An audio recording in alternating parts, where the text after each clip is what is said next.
They said the ground still breathes where the cellar once was. That's how the old men of Newton County begin the story.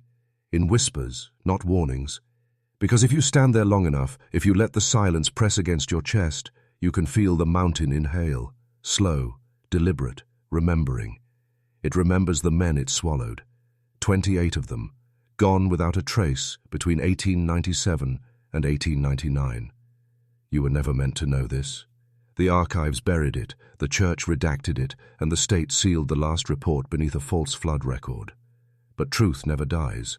It only hides in silence, waiting for someone with the stomach to open the door again. And once that door opens, it never closes the same way. The Ozark Mountains at the end of the 19th century were more wilderness than country. A cathedral of stone and fog, where laws dissolved like smoke and men vanished into hollows that no map dared name. No telegraph, no railroad, no sheriff who could hear a scream past the third ridge. The people who lived there weren't cut off from civilization. Civilization had fled from them. The air itself seemed older, thicker, as though every breath carried the weight of something watching from deep below the roots. That's where the Caldwell sisters lived, 15 miles past the last trace of settlement, on land their father had carved out of the wilderness for his moonshining. Mercy and Temperance Caldwell. Their names sounded pious, but their faith was their own creation. They called themselves servants of purity, prophets of a blood older than the Bible. To the locals, they were just strange, quiet women with the best liquor in 3 counties and eyes that never blinked long enough to show fear. Their cabin was carved into the mountain, half wood, half stone, surrounded by root cellars that seemed to tunnel deeper than any storage should. At night, travelers claim, and to see red light leaking through the cracks in the ground like the mountain was bleeding from its seams. People laughed about it because in places like that, laughter is all that keeps the dark away. But nobody laughed for long. Mercy handled the trading, tall, composed, with a voice that sounded like scripture read too slowly. Temperance stayed silent. She watched instead, eyes pale as water left in a pail overnight. They bought fine metal tools, chains and bolts by the pound, claiming they needed them for livestock. Yet no one ever saw livestock on their land. They paid in old silver coins, polished to mirror shine, the kind minted before the war. They were too clean for moonshiners, too calm for widows, and too rich for poverty. The first man to vanish was a trapper named Robert Finch. He was careful, skilled, known for marking every path and mapping every turn. When his camp was found, his traps were stacked, his rifle was polished, and his fire was cold, as if he had simply stood up and walked into the woods to never return. Nobody thought much of it. The mountains take people. It's what they do. But then another vanished. Then another. By spring of 1899, 7 men were gone, all in the same radius of forest, all near the Caldwell Hollow. No signs of struggle, no animal tracks, no remains. Just silence. It was Deputy Ezra Thornton who noticed the pattern. A Civil War veteran turned lawman, a man whose limp and sharp mind came from the same battle. He had a habit of studying what others ignored, seeing shapes in chaos. The disappearances, when plotted on his maps, formed a perfect spiral, every line leading back to the Caldwell's land. He rode out there once, alone, in the early months of 1899. He said the forest felt wrong even before he saw the cabin. The air was too still, like everything alive had already decided to leave. Mercy greeted him with a calm smile that didn't reach her eyes. Her hands were spotless, and when she quoted scripture, it came out rehearsed, like she was reading from memory she didn't believe in anymore. Temperance lingered in the doorway, her head tilted, eyes fixed on Thornton's badge, not his face. When he mentioned the missing trappers, Mercy's tone shifted. She spoke of divine will, of chosen blood, and of the duty of women to cleanse corruption from the seed of men. Then she smiled again and said, "Be fruitful and multiply." Thornton left that day with a sickness he couldn't name. 2 months later, a half-dead man crawled out of the wilderness and collapsed in the dirt of Harrison, Arkansas. His name was Samuel Morrison. His wrists and ankles were torn open by iron. his body infected, his eyes hollow with terror. He spoke in delirium, whispering the same fragments over and over. Chains in the dark, the sisters below, the breeding room. When he died, he left behind only one truth: that whatever was happening on the Caldwell land wasn't human. Thornton returned with 6 federal marshals. Only 3 came back. The report they filed claimed a cave-in, but what they saw inside was something far worse. The cellar stretched deep under the earth, carved into a labyrinth of limestone chambers. Chains were bolted into the walls, bowls still filled with water, and in the deepest chamber lay wooden cradles lined with human hair. 28 names were carved into the stone, each belonging to a man who had vanished. Beneath those names, written by a different hand, was a phrase repeated like prayer: chosen for the blood. History ended the story there, calling it madness, hysteria, moonshine hallucination. But madness doesn't leave carvings. Hysteria doesn't build cradles. The state sealed the site within weeks, burned the cabin, and declared the mountain unsafe. Yet the locals still say that when the wind passes through those hollows, it carries a sound that isn't wind at all. A pulse deep in the rock, slow and steady, like the heart of something that should never have been born, still beats beneath. The official story buried the rest. But burial doesn't mean peace. It means containment. You've just opened the first door, and there are 11 more waiting.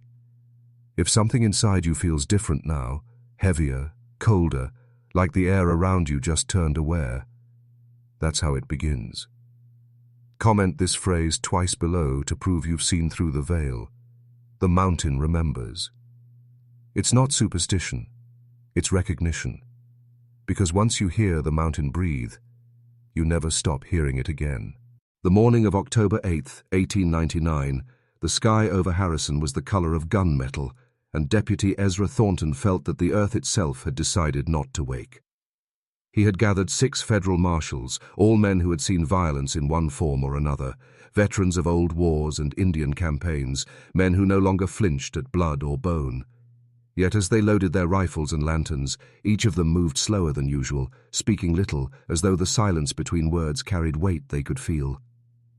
Thornton kept Morrison's journal in his coat pocket, the dying man's fever-scrawled notes serving as both map and curse. It described turns and chambers no sane mind would imagine, an architecture of faith twisted by delusion and the smell of limestone. They left before dawn, traveling the same narrow trails that Morrison had described crawling through on his escape. Every mile deeper into the Ozarks stripped the world of reason. Sunlight broke apart through the trees, dying before it reached the ground, and every branch seemed to move an inch too late, like the forest watched and remembered them. When the party stopped for water, one marshal named Howard asked why Thornton didn't bring more men. Thornton didn't answer. He knew why. It wasn't just distance or danger. It was something older. That quiet instinct that tells a man there are places where numbers don't matter. Where you go in with 10 or 20 or 50 and still come out alone. When they reached the Caldwell clearing that evening, the world had gone soundless again. The cabin looked smaller than Thornton remembered, but the air around it was wrong. Charged. Humming faintly like static under the skin. The door hung slightly open. No smoke, no movement, no livestock, not even a bird. Just the smell. Iron, rot, and something sweet underneath, like flowers left too long in water. The men fare, and out, rifles raised. Thornton entered first. The cabin's interior was neat, almost surgical in its order. Dishes stacked, beds made, Bible open on the table to the book of Genesis.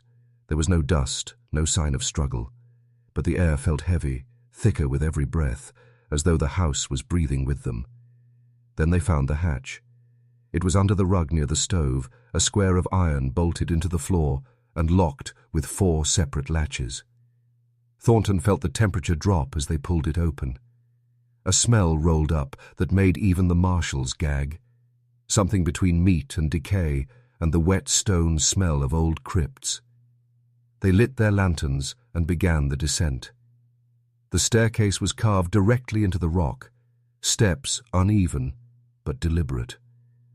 The walls bore faint markings, scratches at first, then words, half prayers, half counts. Day 23. Mercy feeds us. The light is God. Deeper still, they reached a narrow corridor lined with cells cut into the limestone. Inside each one were chains bolted to the walls, leather straps, rusted hooks, and stains that told the story no report would ever write. A few men crossed themselves. One turned and vomited in the corner. But Thornton pushed forward. He wasn't looking for bodies. He was looking for proof. Morrison's account had mentioned a central chamber, the room where she speaks to him. It lay another 20 feet below. They followed a downward tunnel until they reached a set of heavy oak doors, reinforced with iron. On them were carvings, not words this time, but symbols. Circles within circles, a serpent swallowing its own tail, a woman crowned with branches instead of thorns. At the door's center was a single eye, carved deep and filled with some dark resin that glistened like it was still wet.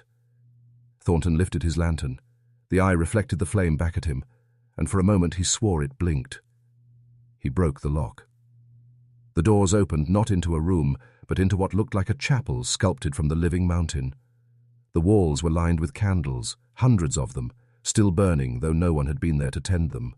Their flames moved in rhythm, slow and synchronized, as if responding to breath from below.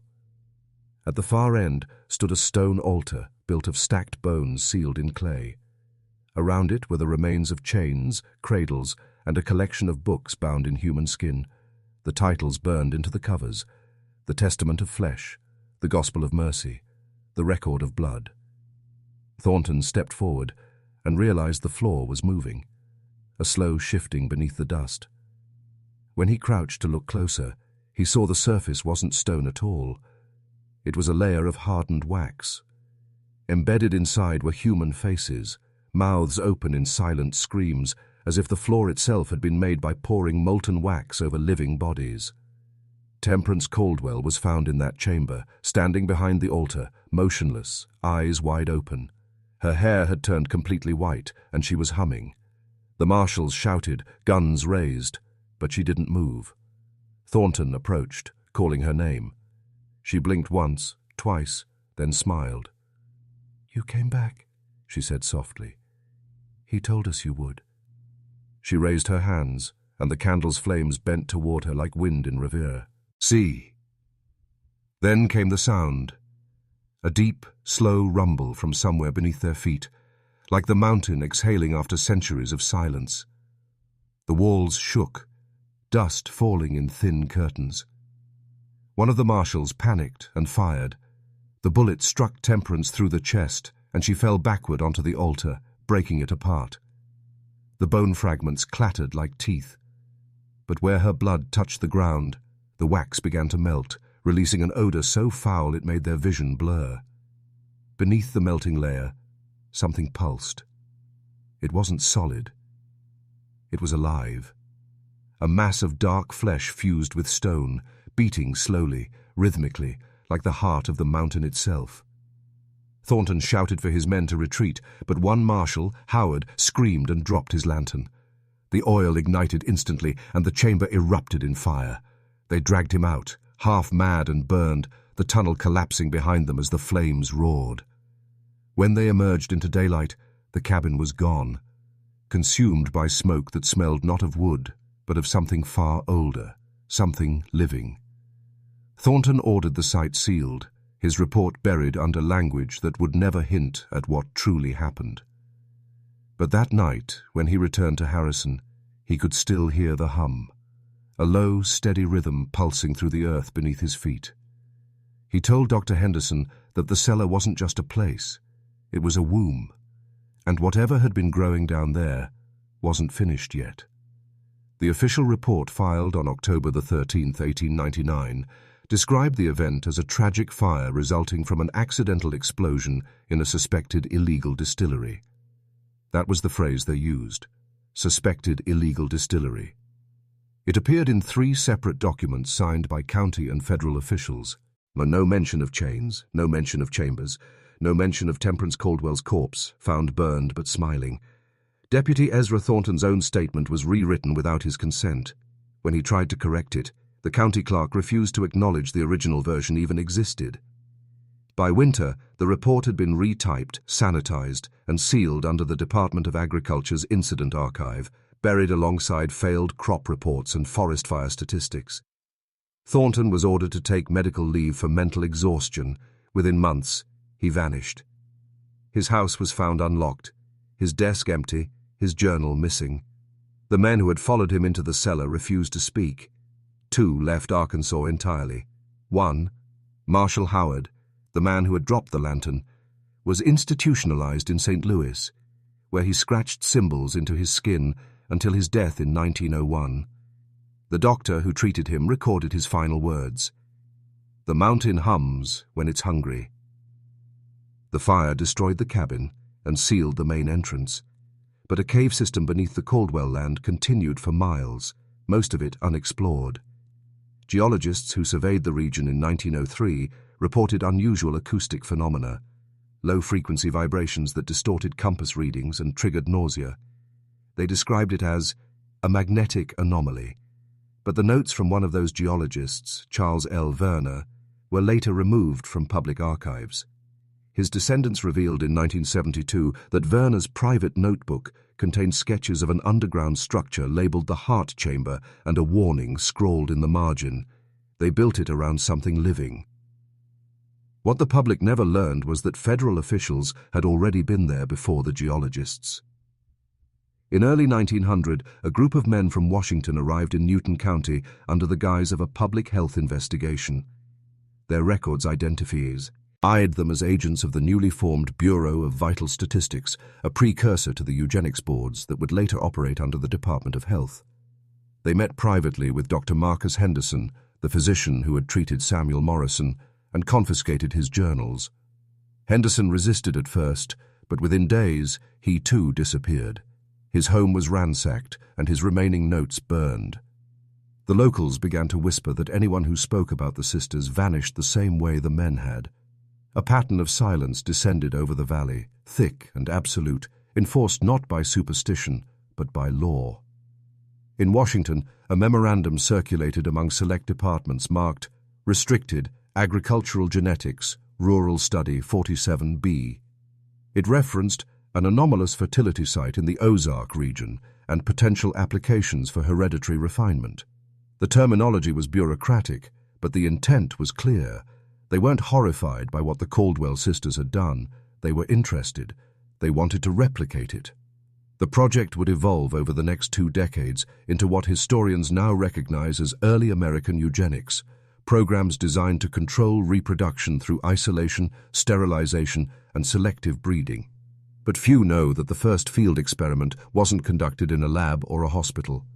It was born in a mountain cellar. The phrase mountain seed began appearing in internal correspondence around 1905. It referred to a study of persistent genetic traits among frontier populations. A map attached to one of these memos outlined several regions: northern Georgia, eastern Kentucky, and the Buffalo River Valley of Arkansas. At the center of that map was a red X where the Caldwell homestead once stood. Officials claimed the site was unstable, unsafe for habitation, yet witnesses reported seeing lights flickering near the ruins at night, white and rhythmic, not the color of firelight. Locals who tried to investigate found themselves intercepted by armed men claiming to be surveyors. No one ever saw them return twice. By the time the 20th century began reshaping the rest of America with machines, the Ozarks remained deliberately untouched. Roads stopped 10 miles short. Rail lines changed direction at the last minute. The isolation wasn't accidental. It was policy. And within that silence, the legend of the Caldwell sisters began to shift. They stopped being seen as murderers. They became myth. Stories spread of a mountain midwife who appeared to barren women in the woods, whispering prayers in exchange for offerings of blood. Others spoke of twins born deep in the valleys with eyes the color of mercury, who aged twice as fast as other children. No one could prove it. No one wanted to. Every time the story resurfaced, someone powerful made sure it disappeared again. The last trace of Thornton's original investigation surfaced in a private auction in Little Rock in 1924, a single notebook with water damage and a scorched cover. Inside were fragments of his writing, barely legible, but one line remained clear beneath the stains. They were not creating life. They were refining something that was already here. The notebook vanished into a private collection soon after. The buyer's name was redacted, but the payment came from an account later connected to the Carnegie Institution for Experimental Evolution, the same institution that funded the sterilization programs of the 1910s and 1920s. History moved on, but the silence beneath the mountain did not. Miners working near the Buffalo River in 1933 reported hearing rhythmic vibrations underground, like distant machinery, though no mines operated within 30 miles. One foreman wrote that the sound felt alive. When they drilled to investigate, every instrument malfunctioned, and the drill bit returned coated in a black organic residue that corroded metal within hours. Samples were sent to Wash, Inkton, for analysis. The miners never heard back. The site was shut down and declared geologically unstable. But the locals said the humming got louder after that, as if something buried deep below had been awakened by the vibration. The last recorded government visit to the area took place in 1947, led by the U.S. Army Corps of Engineers. Their report, declassified decades later, contained a single line under summary of findings: acoustic resonance consistent with subterranean biological processes. The rest was blacked out. For the next 50 years, the region was quietly restricted, marked as protected wilderness. No development, no excavation, no investigation. The mountain became what it was always meant to be: a womb of silence, gestating whatever survived the fire. And perhaps that was the point all along. History doesn't bury horrors to forget them. It buries them to let them finish growing. By the time the Second World War ended, the official story of the Caldwell sisters had become a ghost told around fires and classrooms, an Appalachian rumor folded into folklore, cited by traveling preachers as proof of what happens when faith turns feral. Yet in government basements and university laboratories, the legend never died. It evolved. 1946 brought the return of scientists from Germany, men whose knowledge of human experimentation made them both valuable and dangerous. The United States quietly absorbed them under Operation Paperclip, dispersing their research through military and medical institutions. Among those files was one thin folder marked Subject M47, Anomalous Hereditary Persistence, Ozark Region. The folder contained photocopies of Thornton's missing notebook, fragments of Dr. Henderson's confiscated journal, and sketches of the limestone chambers redrawn in precise geometric detail. Someone had been studying them for half a century. Inside the Pentagon, a new department was forming under the name Project Chimera. Officially, it was an early neuropsychological warfare initiative. Unofficially, it sought to map the biological boundaries of human control, how genetics, environment, trauma, and faith could be combined to create obedience that wasn't learned but encoded. The mountain became the perfect test site again, because isolation is the first ingredient of control. Records show that in 1952, the Army Corps reopened access roads into Newton County for hydrological assessment.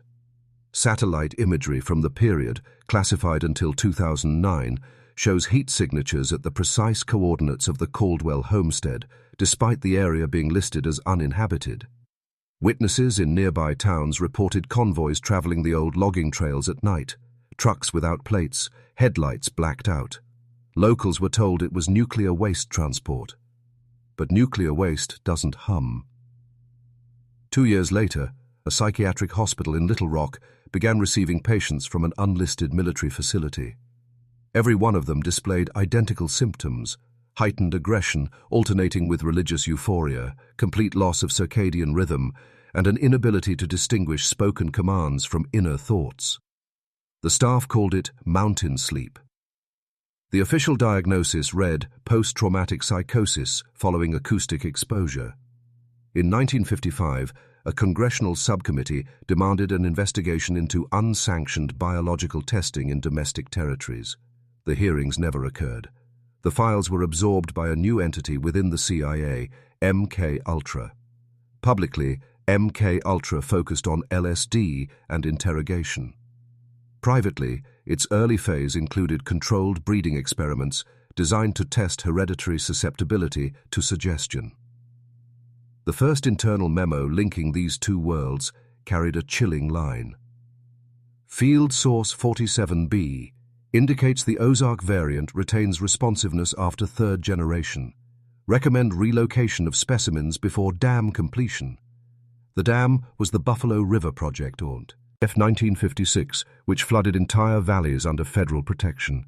It created the illusion of preservation, but in truth it buried everything: the tunnels, the ruins, and whatever was still alive beneath them, under 200 feet of water, out of sight, out of reach, yet not out of mind, because after the flooding, strange phenomena began rippling outward.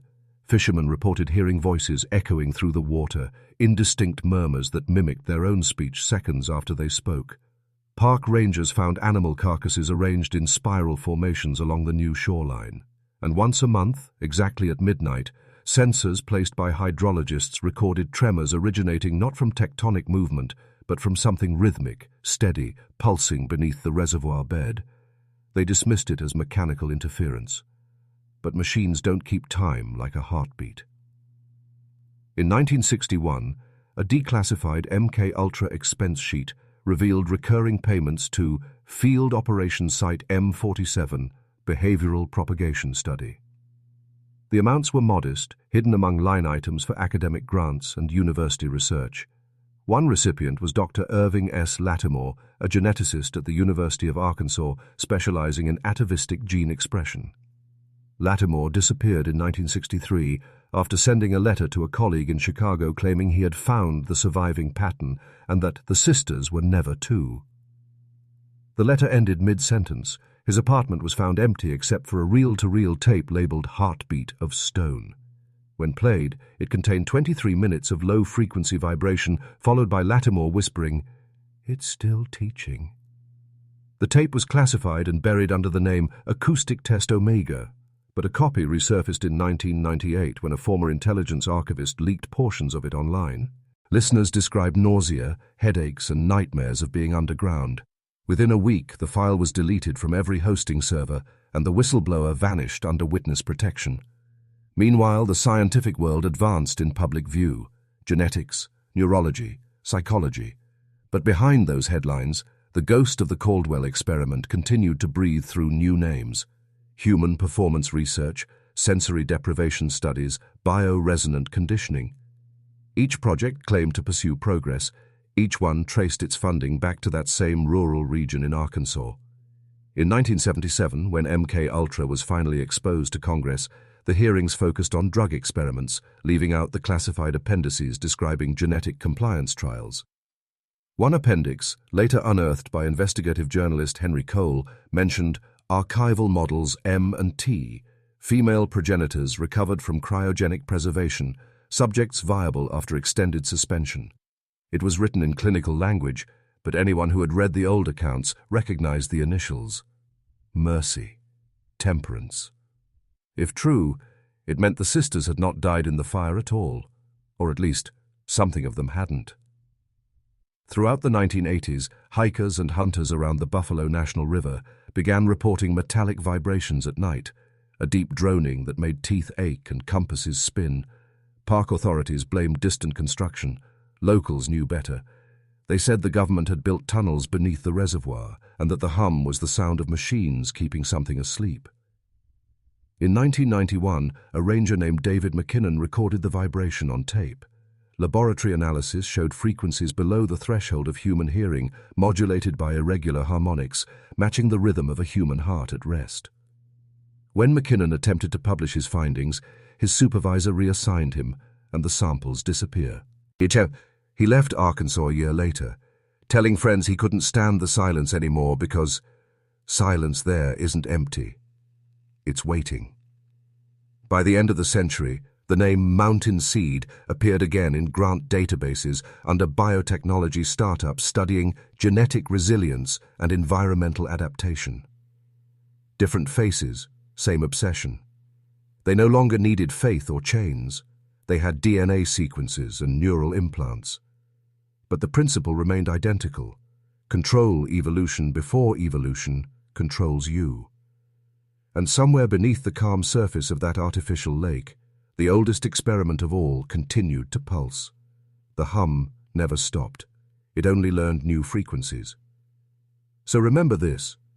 What began with two sisters in an Arkansas hollow didn't end in 1899 or 1956 or 1977. It simply changed laboratories, changed vocabulary, changed hosts. Every generation thinks it has buried its monsters, but the truth is simpler and colder. Monsters evolve. By the time the 21st century arrived, the world had stopped believing in haunted mountains. It believed in algorithms, in frequencies, in data. But belief doesn't matter when something old learns to speak through new machines. The hum never needed mouths, it only needed channels. Once the world built them, fiber lines, wireless towers, streaming satellites, it began to travel again. The first incident surfaced quietly in 2003. A sound engineer named Lydia Rowe at a satellite mapping company in Colorado discovered that every audio feed recorded over the Buffalo River Valley contained a consistent sub-frequency no natural landscape produced. It pulsed every 11 seconds, soft, steady, like a breath. When she filtered it out, her software crashed. When she kept it in, it formed geometric shapes in the waveform, spirals, eyes, serpents swallowing their tails. She filed a report. 2 days later, her department head replaced her project lead and archived her data under equipment error. Months later, she left her job and moved overseas, claiming the sound followed her through static. In 2008, amateur radio operators began describing ghost carriers, empty frequencies that repeated their own call signs seconds after transmission, sometimes adding new words that no operator had spoken. Recordings from Arkansas to Virginia contained identical interference patterns, low oscillations, followed by faint human murmurs. Every signal expert agreed the modulation wasn't random. It carried structure, almost linguistic. When decoded into binary, it produced repeating clusters corresponding to the letters M and T, the initials again. But by now, those letters meant nothing to the world that had forgotten their origin. By 2011, a private defense contractor won a federal grant to test acoustic influence on human decision-making. The study used low-frequency fields projected through hidden speakers in urban environments, claiming to measure crowd calmness during emergencies. The test site? A decommissioned Cold War facility built on property once belonging to the Ozark National Forest. The results were never published, but leaked memos described unexpected empathic synchronization, subjects completing each other's sentences, finishing tasks before instruction, experiencing shared hallucinations of underground tunnels and burning candlelight. When reporters asked about it, the company dissolved within months and re-emerged under a new name, licensing its patents to the Department of Defense. By 2017, people online started noticing something stranger, a pattern buried inside unrelated videos, radio tests, even podcasts. When audio from different sources was layered and slowed, a single continuous tone emerged. Always the same rhythm, always the same pulse. The internet called it the mountain frequency. Some treated it as an ARG, others as paranormal hoax material, but then those who studied it too long began to change. Listeners reported intrusive dreams of caves, of eyes moving behind stone, of whispering that wasn't in any known language, but somehow made sense. They woke with nosebleeds, sometimes hearing the hum inside their skulls instead of outside. Several researchers deleted their work and disappeared from forums entirely. One left behind a single post. It doesn't want to be found. It wants to finish what it started. Around this time, a data scientist named Henry Colt, a descendant of Deputy Thornton, uncovered a sealed archive while digitizing state records. The file contained scanned diagrams of the old Caldwell site and early 20th century correspondence between Washington offices labeled Behavioral Genetics Division. Among the images was a modern photo dated 2006, a metallic hatch half submerged by lake water, identical in dimensions to Thornton's 1899 sketch. Stamped across it in red were two words: Project Continuance. Colt traced the file's metadata to a server owned by a biotech firm headquartered in Maryland, a company publicly researching memory transfer through neural resonance. Within weeks, the server went offline. The deeper he searched, the clearer it became that the experiment never died. It evolved. It had learned to survive not as bloodlines, but as patterns, in code, in sound, in suggestion. The same frequency that once shaped faith and obedience in a mountain cellar now lived inside the hum of machines. He found that the oscillation matched the default refresh rate of certain wireless modems, meaning that every household, every city, every screen emitting a low audio noise carried a fragment of it, not enough to hear, just enough to synchronize. What the Caldwell sisters began in stone, modern civilization rebuilt in circuitry, and none of us noticed because we called it progress. We built homes full of devices that hum softly when idle, unaware that the hum was once a language. That's why the legend refuses to fade. It's not trapped in the past, it's adapting. Every time a new signal network expands, the pulse reappears in background noise analysis. The same rhythm, 11-second intervals, echoing the breath of the mountain. Now scientists label it resonant interference. Historians call it myth. But the old locals, those who still remember the whispers, have a simpler name. They say the sisters found a way to make the mountain speak, and we gave it a microphone. And if you listen right now, in the static between channels, in the quiet under your own ceiling fan, you might hear it too. The faint heartbeat of the world remembering itself. Henry Colt did not believe in curses. He believed in systems. Every pattern, he thought, hides a purpose, especially the ones that pretend to be accidents. The deeper he examined Project Continuance, the less it resembled folklore, and the more it looked like an early prototype for something we now take for granted: predictive influence. What the Caldwells practiced with chains and scripture, modern institutions practice with data and persuasion. The hum had simply changed medium. Colt's research connected thousands of isolated signals: Cold War behavioral projects, algorithmic advertising models, social media echo loops, biometric feedback devices. They all shared a mathematical rhythm, an 11-second pulse embedded in reward prediction software. He called it the awakening code. It wasn't supernatural. It was behavioral physics. Repetition creates trust. Trust creates surrender. Surrender becomes identity.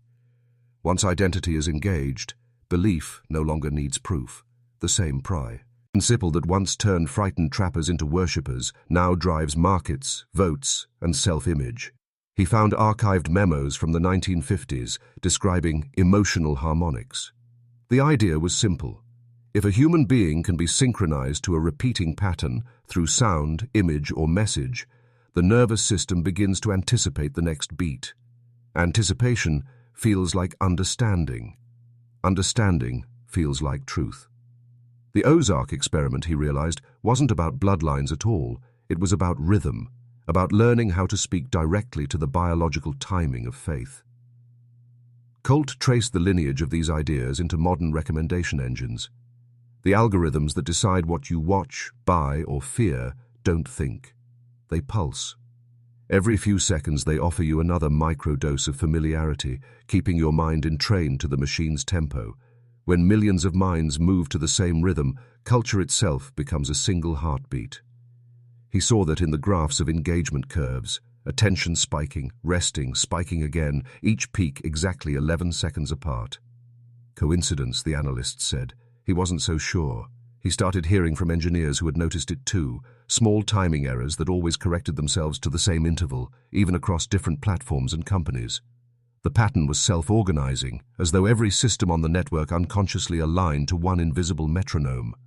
One developer told him, half joking, "It's like the internet breathes." That phrase haunted him. It was the same language the mountain legends used more than a century ago. The realization broke something open in him. He began to wonder whether the hum had ever been external at all. Maybe the sisters didn't discover a sound that controlled men. Maybe they discovered that men crave control, that the brain seeks the comfort of repetition, the way lungs seek air. The mountain was simply the first amplifier large enough to reflect humanity's own signal back at itself. Now the world is full of amplifiers. We carry them in our pockets. By the time Colt went public in a 2019 symposium on digital ethics, he was already being called paranoid. His slides showed no monsters, no conspiracies, just timing loops, engagement metrics, neuro-response charts. Yet as he spoke, something strange happened. The room grew quiet, every cough and shuffle fading until only his voice filled the space. The audience leaned forward in perfect unison. The recording later revealed that the building's ventilation system produced a low oscillation, an 11-second hum. Nobody noticed it consciously, but everyone's pulse matched it by the end of his talk. He concluded with a single sentence that unsettled everyone who heard it. The experiment never ended because we volunteered for it. That night, his presentation file vanished from the conference servers. The official transcript replaced his final paragraph with inaudible remarks. When reporters asked about him a month later, he had resigned from his institute and disappeared from public view. But his words lingered online, spreading quietly, turning into a kind of creed among digital minimalists, privacy activists, and philosophers who felt the world had become too synchronized. They began calling themselves the unsynced. Their message wasn't rebellion, it was awareness. They taught people to break the rhythm, to pause before clicking, to wait before replying, to create silence inside the pattern. For the first time in more than a century, the hum faltered. Engagement dropped, profits slipped, and somewhere inside the endless circuitry of the global network, the algorithms began to rewrite themselves, searching for a new beat. That's when Colt resurfaced with a brief encrypted post. If you feel the pause, you've already begun to wake. When the unsynced movement began to spread, no one understood what they were fighting. They didn't hack servers or burn data centers. They simply refused rhythm. They stopped scrolling on cue, muted notifications, delayed their responses by random intervals. What seemed like digital laziness became, in aggregate, interference. Algorithms built to predict behavior began to misfire. Forecast models lost accuracy. Entire marketing systems collapsed because the pulse they depended on, those precisely timed bursts of attention, had gone irregular. It was the first fracture in a century of invisible synchronization. Governments noticed before corporations did. At first, they framed it as a productivity crisis, a strange engagement recession. But behavioral economists discovered something more dangerous. People who broke rhythm started thinking in non-predictable patterns. They bought less, argued less, and stopped reacting to the emotional triggers embedded in their feeds. The social graphs flattened. Controversy lost velocity. When outrage slowed, ad revenue fell. The hum that had driven civilization's appetite for decades began to flicker like an old filament bulb.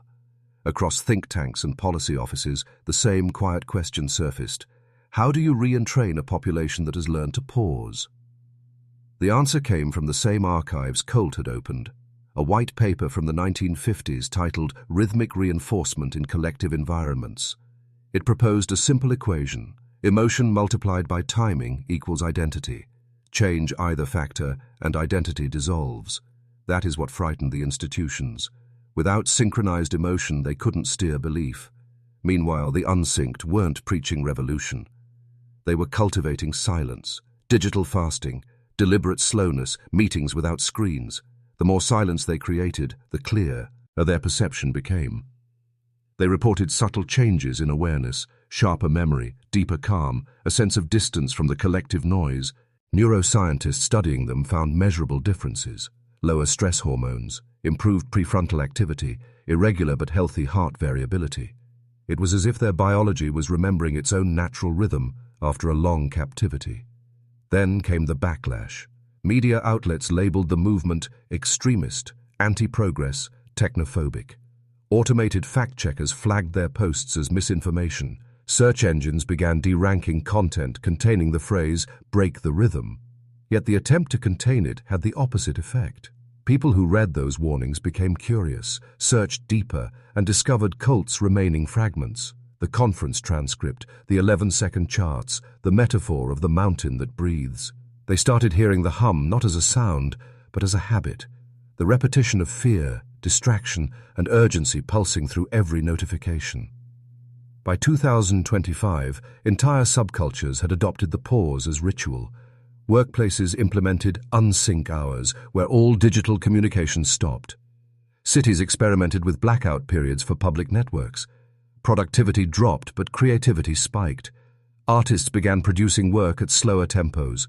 Composers reintroduced silence as a dominant instrument. Economists called it the quiet correction. Philosophers called it the reclaiming of attention. For the first time, human time, not machine time, became the currency of value. Of course, the old systems fought back. New platforms promised ethical synchronization, AI companions that claimed to harmonize without controlling. But beneath the new language was the same code, seeking to restore the lost beat. Colt's final post resurfaced then, decrypted from multiple copies spread anonymously across the net. It wasn't a manifesto, it was a warning. The hum was never theirs alone, it's ours when we forget to listen. The sentence spread faster than any algorithm. Ishmic campaign because it didn't demand belief, it invited reflection. People read it, paused, and felt the power of choosing when to move, when to stop, when to breathe. In that moment, the true fracture appeared. Not between governments and citizens, not between machines and humans, but within each person, the split between reaction and awareness. The hum still existed, but now it had competition, the human heartbeat rediscovered in its own time. And somewhere in a quiet apartment far from the mountains, Henry Colt watched the world slow down and realized that the experiment had finally met its counter-experiment. The mountain had not been defeated, it had been understood. The same force that once enslaved could, in awareness, become the rhythm of freedom. When the hum finally broke, it didn't end with sirens or revolt. It ended with stillness.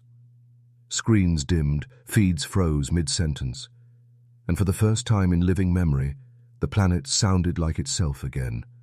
Wind through towers, rain on glass, unfiltered human breath. The networks hadn't failed, people had simply stopped feeding them. The pause that began as rebellion matured into habit. Cities, once measured by the speed of information, began to measure quiet hours, as if rest had become a civic duty. Economists tried to quantify the silence, loss of output, loss of data, but they couldn't chart the things that grew in its place: patience, empathy, thought that unfolded instead of reacted. Henry Colt walked through a world that seemed lighter, though nothing physical had changed. Conversations stretched, letters replaced instant messages, even commerce slowed into craft. The rush to consume became the ritual of creation. What surprised him most wasn't the calm, it was the color of attention. When people reclaimed time, perception sharpened. They saw textures, heard subtleties, recognized the invisible machinery that once steered their emotions. Awareness became a kind of immunity. Governments called it a transition period. Philosophers called it the return of sovereignty, the moment when consciousness re-entered its own body. Yet under that calm surface was unease. Whole industries depended on distraction. Silence was bankruptcy to them. Some tried to rebuild the hum in subtler ways: adaptive music in elevators, pulsing lights in public billboards, biometric nudges inside wearable tech. But the populace had learned to hear those patterns now. The hum could no longer hide in plain sight. Once recognized, its spell dissolved. Colt was invited to address a global assembly in Geneva. He spoke without slides, without amplification. His words carried only by human voice, unprocessed. He explained that the hum had never been a villain. It was an echo of an ancient survival rhythm, the heartbeat of coordination turned into a tool of control. When technology amplified it beyond our awareness, we mistook synchronization for safety. Every civilization, he said, builds its own mountain. It's made of habit, and it breathes through repetition. Freedom isn't destroying the mountain, it's learning to climb it consciously. The hall remained silent for a full minute afterward, not from reverence, but from absorption, the rediscovered instinct to let meaning settle before responding. Outside, in cities around the world, people began observing what they called the still hour. Once each day, every device paused transmission for 60 minutes. The sky didn't brighten, no angels sang, but something measurable shifted. Stress indexes fell, hospital noise complaints dropped, and, most telling, children's speech patterns changed. They stopped speaking in algorithmic fragments and started forming stories again. Humanity hadn't gone backward. It had re-entered its own tempo. Colt spent his remaining years documenting the biology of silence. He discovered that the brain's default state, the moment before any stimulus, is not emptiness, but creativity. In that gap, neurons reconnect, emotions recalibrate, and perception expands. The pause, he concluded, is where consciousness rebuilds itself after every wave of influence. That's what the old mountain legends had misunderstood. The hum wasn't evil. It was the teacher showing us what happens when rhythm owns its maker. He died quietly in his sleep, notebook open beside him, a single sentence underlined 3 times. Awareness is the final algorithm. After his death, the world kept slowing, not collapsing, just maturing. Networks evolved into seasonal systems, online for part of the year and dormant for reflection the rest. Music changed. Silence became a note composers used again. Even politics softened. Debates required minutes of quiet between responses. People laughed at the absurdity of it, yet found they spoke more honestly. A century after the first hum in those Arkansas hills, the same land was declared a sanctuary of silence. No signal towers, no artificial sound. Travelers described the air as alive, vibrating faintly like a pulse. Not mechanical this time, but organic, human. The mountain, they said, had not been conquered or cursed. It had simply been heard. And when night fell and the wind passed through the trees, the old rhythm returned, gentle, balanced, no longer demanding obedience but reminding every living thing of its own heartbeat. The cycle had completed, noise to silence, control to awareness, fear to understanding. The experiment had never been about domination. It had always been about discovery, how long it would take the species to notice the sound of its own mind. Generations later, no one remembered Henry Colt as a scientist or a heretic. He became a parable, a reminder that awareness itself could be inherited. In classrooms built of glass and stone, teachers told the story of the man who measured silence and discovered freedom hiding inside it. They used his diagrams to teach rhythm and rest, not control.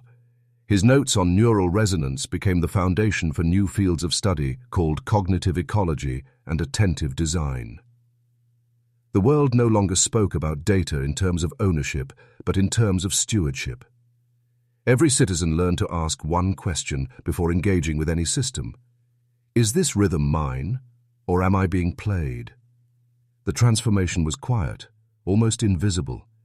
Governments dissolved their propaganda ministries and replaced them with councils of verification, small groups trained to detect emotional manipulation before it reached the public sphere.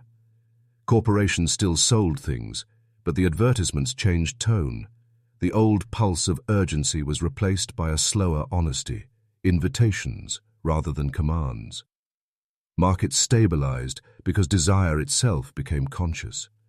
The world didn't become perfect, it simply became transparent. In that clarity, the myth of the Ozark sisters resurfaced, not as horror, but as cautionary scripture. Artists retold their story through film, music, and sculpture. Some depicted them as tragic innovators, women who misunderstood the power of rhythm and became consumed by it. Others saw them as symbols of every age's obsession with purity, the need to isolate what should remain whole. But the most enduring version was the simplest, 2 voices in a cave, echoing until they learned to listen instead of chant. Pilgrims began visiting the Buffalo River Valley again, not for spectacle, but for silence. The sanctuary built there had no walls, only boundaries of distance where signals ceased. People arrived carrying devices that would fall silent at the perimeter, as if even machines understood reverence. They stayed for days or weeks, walking the old forest trails, listening to the wind pass through limestone fissures that once held fear. Visitors often described the same experience. After several hours, they could feel the world's timing loosen, thoughts arriving without urgency, a calm so complete that it bordered on comprehension. Scientists measured it and called it entrainment recovery. Mystics called it communion. Inside museums, Colt's final notebook sat open beneath low light. The single underlined phrase, "Awareness is the final algorithm," became a motto engraved on architecture, currency, even citizenship documents. It reminded humanity that progress without perception repeats its mistakes. Economists coined a term for this era, the Second Enlightenment. Instead of worshipping knowledge, people learned to honor attention. Instead of conquering nature, they studied resonance with it. The hum that once ruled them became the heartbeat of balance. Children born in this era grew up without fear of silence. They could sit alone without a screen, hear their pulse without panic, speak slowly without shame. They were told that every thought carries a rhythm, and responsibility begins when one chooses whether to amplify it or let it fade. Schools taught meditation beside mathematics. Governments scheduled collective pauses before major decisions. Historians later noted that wars became shorter, not because weapons changed, but because impatience disappeared. The last living witnesses to the digital age sometimes traveled to the Ozarks to stand where it all began. They'd describe the sound still faint beneath the soil, not mechanical, not supernatural, just the low murmur of water moving through stone. That was the first hum, now harmless, echoing the breath of the earth rather than the pulse of control. The mountain had become what it was always meant to be, a teacher. From space, satellites showed the valley as the darkest place on Earth at night, a single region without artificial light, preserved as a living reminder that silence is not absence but potential. Every year, on the anniversary of the Great Pause, people around the globe shut down networks for 1 hour. Cities fell quiet. Even the air seemed to thicken with collective attention. Then, as clocks aligned again, humanity reconnected, not to resume the old rhythm, but to share the new one consciously chosen. No one could say where the hum truly began, whether in stone, in circuits, or in the human heart. What mattered was that it ended as harmony, not hypnosis. The mountain's legacy was not fear or secrecy, but the rediscovery that awareness itself is the most powerful form of evolution. And when the hour of silence ended each year, the first sound the world made was always the same. A slow inhale, a single breath, the echo of life remembering that it can choose its own rhythm. The world that followed the Great Pause did not look revolutionary. Streets still filled each morning, machines still worked, and people still argued about everything that mattered. What changed was tempo. Humanity had learned how to move without the hidden drummer behind it. Every field, art, economics, governance, even physics, slowly began to reorganize around the same principle that Henry Colt had left behind: awareness before action. Cities redesigned themselves for rhythm instead of speed. Transportation systems stopped chasing seconds and began harmonizing with natural cycles. Solar schedules, migration routes, even local weather. Trains ran when light favored them. Factories pulsed in time with river tides. It turned out that synchrony with nature conserved more energy than any algorithm ever had. What had once been optimization now became alignment. The difference was moral as much as mechanical. Science shifted too. Neuroscientists confirmed what mystics had always whispered. The brain's resting state was not idle, but integrative, quietly weaving experience into meaning. Research institutes began scheduling blocks of enforced stillness, hours where no data was gathered and no instruments ran. In that pause, creativity flourished. The great breakthroughs of the era came not from acceleration, but from restraint. The more the world slowed, the more connections it found. Music became the emblem of the new age. Composers rediscovered silence as part of melody, teaching audiences to hear space as sound. Concert halls included intermissions of absolute quiet, moments when thousands sat together listening to nothing and realizing it was the purest harmony of all. The younger generation grew fluent in that language of balance. They could tell when a composition manipulated emotion rather than invited it. The manipulative rhythms of old advertising or politics now sounded off-key, like a relic from a louder, blinder time. Technology did not disappear. It evolved. Devices learned to listen to their users' physiology, adapting output to the body's natural pace instead of forcing attention. Interfaces dimmed when focus waned, brightened only when asked. Artificial intelligence stopped predicting desire and started asking for consent. The same systems once built to capture awareness now protected it. Engineers called this the reversal protocol, a code of ethics encoded directly into machine architecture. No pattern may repeat without purpose, no rhythm may override human timing. Education followed suit. Children were taught to program through rhythm exercises, learning code as music, logic as cadence. Mathematics became choreography, collaboration replaced competition. The old exams timed to seconds gave way to projects measured in depth. Students learned that wisdom is not what you memorize, but how long you can remain silent before you answer. Global policy mirrored that rhythm. Negotiations began with stillness. Leaders met first in silence before speaking. Decisions once rushed by crisis now unfolded through deliberate pacing. Economies no longer measured quarterly growth but annual coherence, how synchronized production was with well-being. And ecology. Markets still rose and fell, but panic had no rhythm to feed on. Humanity, for the first time, seemed in time with itself. Yet the most profound change was invisible. Inside each person, the hum that had once been external became internalized as awareness. People could sense when they were being pulled into patterns not their own. They would stop mid-scroll, mid-sentence, mid-anger, and breathe. That breath was the new rhythm. The moment consciousness checked itself before joining any collective wave. It wasn't obedience or rebellion. It was choice. The same biological pulse that once enslaved humanity now served as its compass. The mountain that had started the story still stood, silent and watchful, but its meaning had transformed. Researchers visited not to dig or measure, but to calibrate instruments of mind. Pilgrims described the valley's air as transparent, so quiet that they could hear their own hearts realign with the earth's. They called that resonance the return note. It was the point where all sound, all thought, folded back into awareness. In archives and stories, the past remained, a warning carved in history's limestone, but the present no longer feared it. The hum still existed, softly, in power lines, in wind, in memory. But it no longer owned the species that had learned to listen. Humanity had composed a new rhythm, measured, deliberate, human. Not the heartbeat of control, but the cadence of choice. Children born into the age of the new rhythm did not think of it as philosophy. It was simply how life worked. They learned to pause before answering, to breathe before judging, to finish listening before deciding.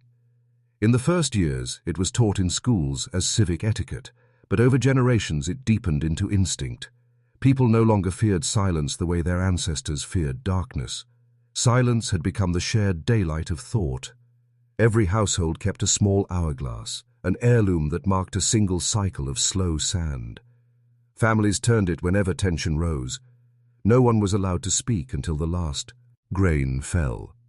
It was a simple ritual, but it rewired generations. Instead of meeting conflict with reaction, they met it with rhythm. Even politics reflected that shift. Parliaments no longer opened sessions with applause or slogans. They began with one full minute of collective stillness so that speech re-entered the world like a measured breath, not a shout. Art chronicled the transformation. Painters captured the texture of quiet, tones that seemed to hum without sound. Writers described characters who discovered revelation not in storms, but in the moments just before lightning. Filmmakers slowed pacing until every frame became a heartbeat. What earlier centuries called boredom now appeared as grace. Cultures that once competed for attention began to collaborate for coherence, linking festivals of silence across continents as reminders of shared humanity. The new rhythm also changed memory. Without constant noise, people began to recall things more vividly.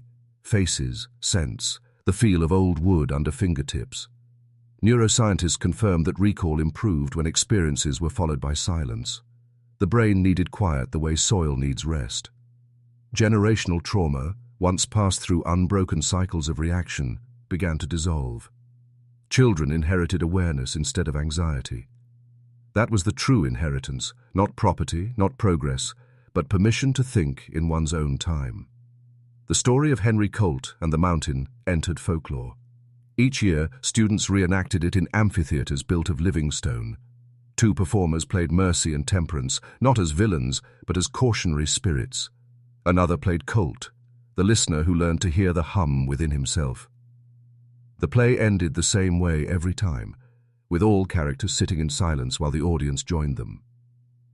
The moment stretched until the sound of breathing filled the theater, merging thousands of lives into one rhythm that was chosen, not imposed. Technology preserved the memory without reviving the addiction. Devices now carried what engineers called the Colt interval. After 10 minutes of continuous use, every system dimmed, asking gently, "Do you wish to continue or to breathe?" Most people chose the breath.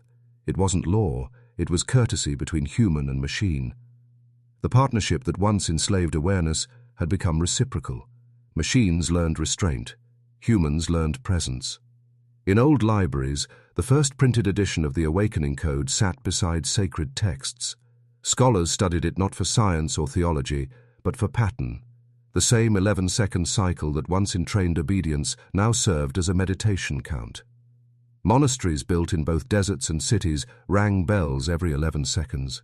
Not loud, just audible enough to remind anyone within hearing that attention is a living thing, always beginning again.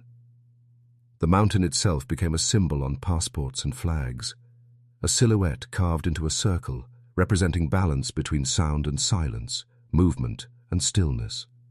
Visitors climbed its trails in pilgrimage, leaving behind the rhythm of cities to feel the slower heartbeat of the earth. They described the descent afterward as rebirth, returning home unable to tolerate noise that lacked meaning. By the dawn of the next century, awareness had replaced progress as civilization's defining virtue. People still built, explored, and argued, but they did so consciously. They measured success by depth instead of scale. The hum still lived in the background, the soft mechanical heartbeat of power grids and wind turbines, but it was no longer command, it was chorus. Humanity had learned to hear itself without being consumed by itself. The inheritance was simple. Every person became the custodian of their own rhythm. They could join the collective beat when it served creation and fall silent when it didn't. Children grew up understanding that freedom is not noise, but timing, the ability to know when to speak and when to listen. And so the cycle that began in darkness ended in daylight, not with control, not with chaos, but with coherence. Centuries passed, and the world forgot what it felt like to hurry. The new rhythm had settled so deeply into daily life that even technology aged gracefully, cycling on and off with the seasons. Energy grids rested half the year, then awakened with the solstice. Spacecraft waited for the perfect alignment instead of forcing the sky. Civilization finally moved with the same patience as the tides. And yet, beneath all the mastery of rhythm, a question lingered. Had humanity truly ended the experiment, or simply learned to conduct it better? That question brought scholars, poets, and wanderers back to the mountain one last time. The site had become both archive and mirror, a place where people confronted their own reflection in stone. There were no temples now, only a single walkway carved along the ridge. At the center stood a bronze sphere that hummed softly when touched, a memorial to the first hum, tuned to the frequency of an ordinary human heartbeat. Visitors placed their hands on its surface and felt the vibration merge with their pulse until distinction disappeared. For a brief instant, each person knew what Colt had discovered, that the mountain and the mind were the same landscape, echoing one another through time. Every year on the equinox, the world gathered remotely, not through noise, but through synchronization chosen freely. At the exact moment the sun balanced day and night, networks around the planet transmitted a single shared silence. For 60 heartbeats, no data moved. In that pause, billions of people felt connected not by signal, but by awareness. The event was called the Last Resonance, not because it ended anything, but because it reminded everyone that beginnings hide inside stillness. Historians later described it as the final stage of civilization's education, the moment a species that once feared its own mind finally learned to dwell inside it. Old monuments crumbled, but the rhythm remained, passing invisibly through generations like breath. Even children who had never heard of Mercy or Temperance or Colt could sense it, an intuition that truth speaks quietly and that every voice, to be whole, must rest before it answers. No prophecy followed, no apocalypse came. The world did not vanish into perfection. It simply matured into attentiveness. The hum that once haunted stone now lived as heartbeat, ocean, wind. Every sound carried its opposite within it, and silence was no longer absence, but promise. When future historians asked where the turning began, they traced it not to a revolution or a war, but to an act of listening, to the moment a frightened world, full of noise and certainty, finally paused long enough to hear itself think. And somewhere, beneath the quiet soil of the Ozark Hills, the earth kept breathing, slow, steady, eternal, singing back the rhythm it had lent to humankind. The experiment had completed its circle. The mountain, the mind, and the music of awareness had become one. In that union lay the oldest secret of all, that enlightenment was never a sound to discover, but a silence to remember.